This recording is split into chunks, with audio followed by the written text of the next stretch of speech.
Welcome, dear student. Jai Hind, everyone. So, last week we discussed about the difference between breathing and respiration and different types of the cellular respiration. We also discussed about the gases exchange taking place in different types of organisms.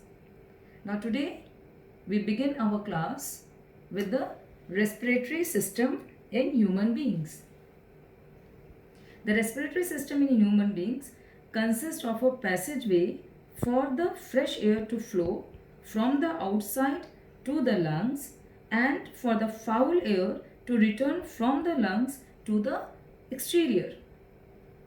It includes external nostril, nasal cavity, internal nostrils, pharynx, larynx, trachea, and a pair of lungs which provide the surface for the exchange of gases.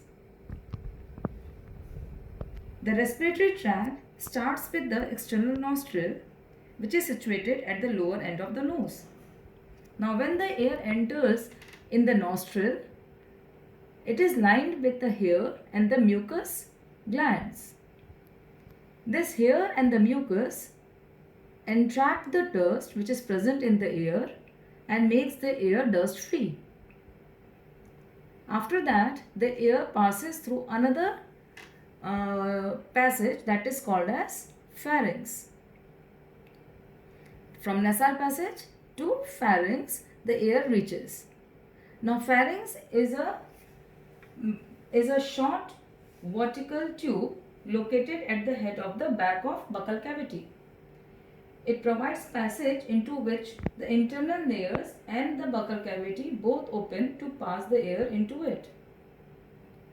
This pharynx provides passage into trachea or windpipe through a slit-like aperture that is called as glottis. The glottis always remains open except during swallowing. The glottis bears a leaf-like cartilaginous flap. We call it epiglottis. Now, this epiglottis closes the glottis to check the entry of food into the trachea, because if the food gets an entry into the trachea, then it may become fatal. After that, the air reaches to the larynx. Larynx is a structure which is situated at the beginning of the trachea. Now, when air reaches to larynx, the vibrations which are produced in the larynx produces sound. Now, this sound converts into the speech with the help of tongue, soft palate, and the lips which are present in the buccal cavity. The larynx is also called as voice box. After that, the air reaches to the another tube-like structure that is called as trachea or windpipe. This trachea is surrounded by a ring-like structure. We call it cartilaginous rings. This cartilaginous rings prevents the wind passage from the collapse in the absence of air. After that, the trachea divides into two branches that enters into the two lungs situated in the thoracic cavity. These two branches are called as bronchi. Now, two lungs which are situated in the thoracic cavity are surrounded by a membranous structure. We call it pleura.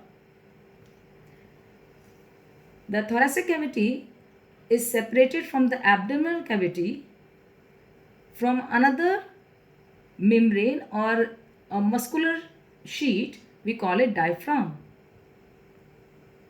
Now, inside the lungs, the bronchi further divides into many branches. That branches are called as bronchioles. As you all can see in the diagram, the bronchi, the singular of the bronchi is bronchus, divides into bronchiole. These bronchioles again further divides into a sac-like structure. We call it alveoli. Now, this alveoli is the site for the gases exchange, because these alveoli are surrounded by the network of capillaries. As you all can see in this figure, the alveoli along with the bronchioles, they look like a bunches of grapes. And these alveoli, they provide a huge surface for the maximum exchange of the gases for the proper supply or for the proper oxygen should reach to each and every cell. Now, dear students, you all can see the alveoli, they are surrounded by a network of the capillaries.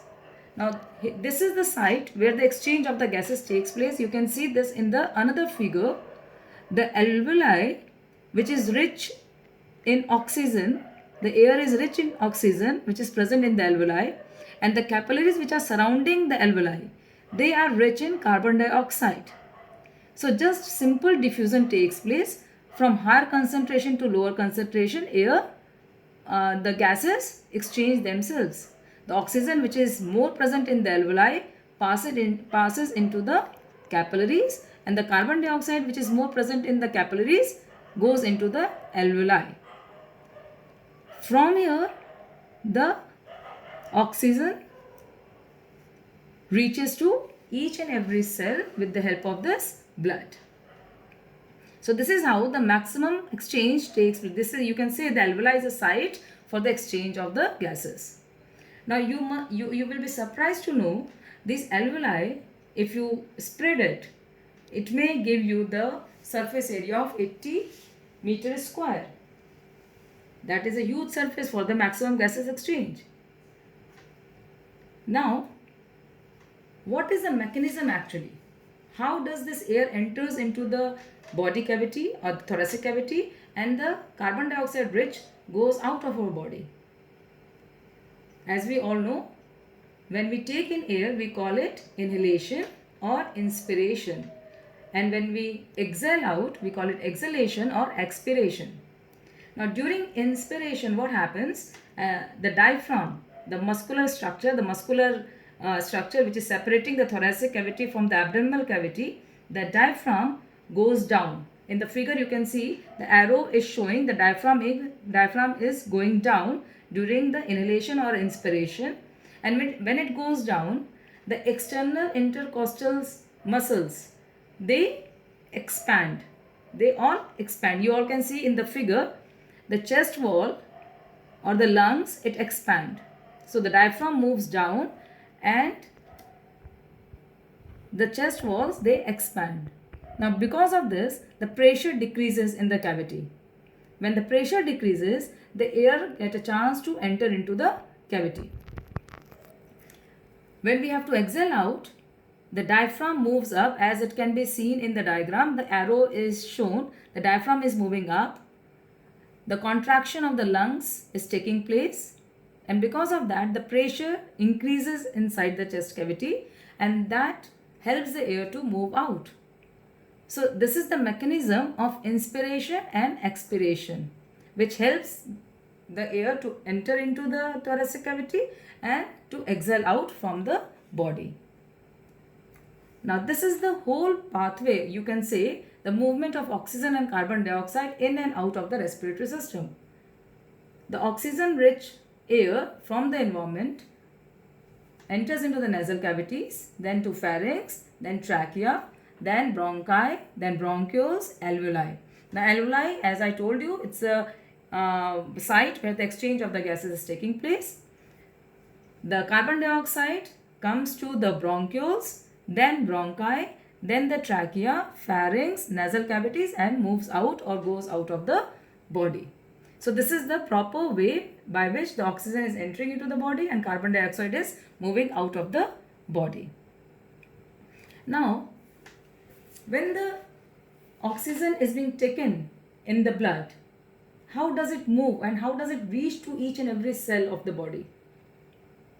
If we are lucky enough that we have a pigment that is called as hemoglobin.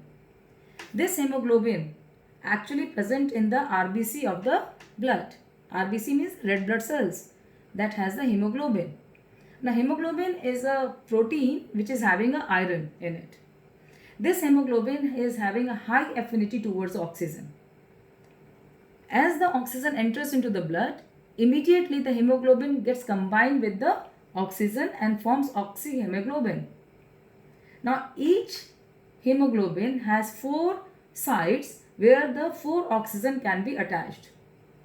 And because of this only, the transportation of oxygen through the blood takes place throughout the body, and it's a very fast process.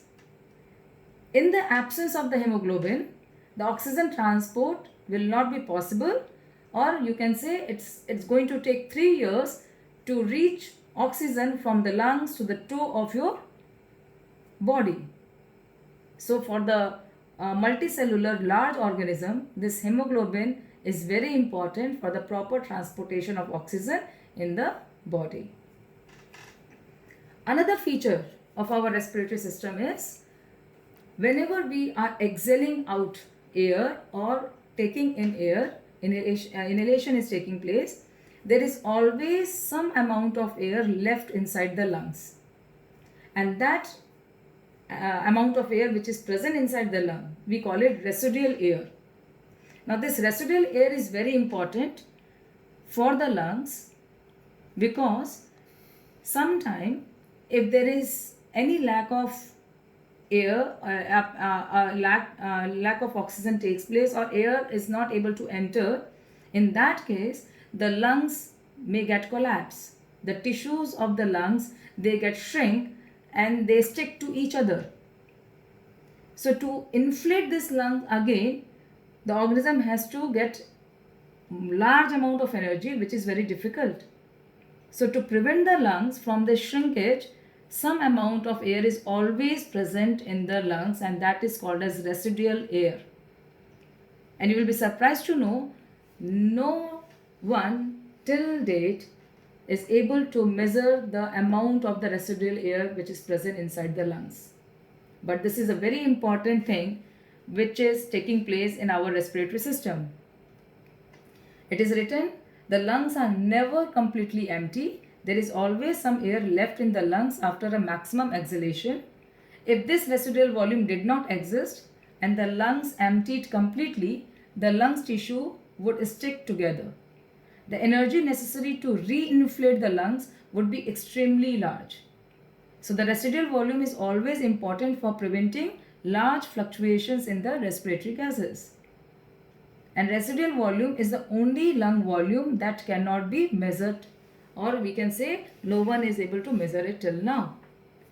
So I hope the respiratory system and the way how the air is getting inside the body and going out of the body is clear to everyone. For any doubt, you can ask me on my personal window. Thank you and Jai.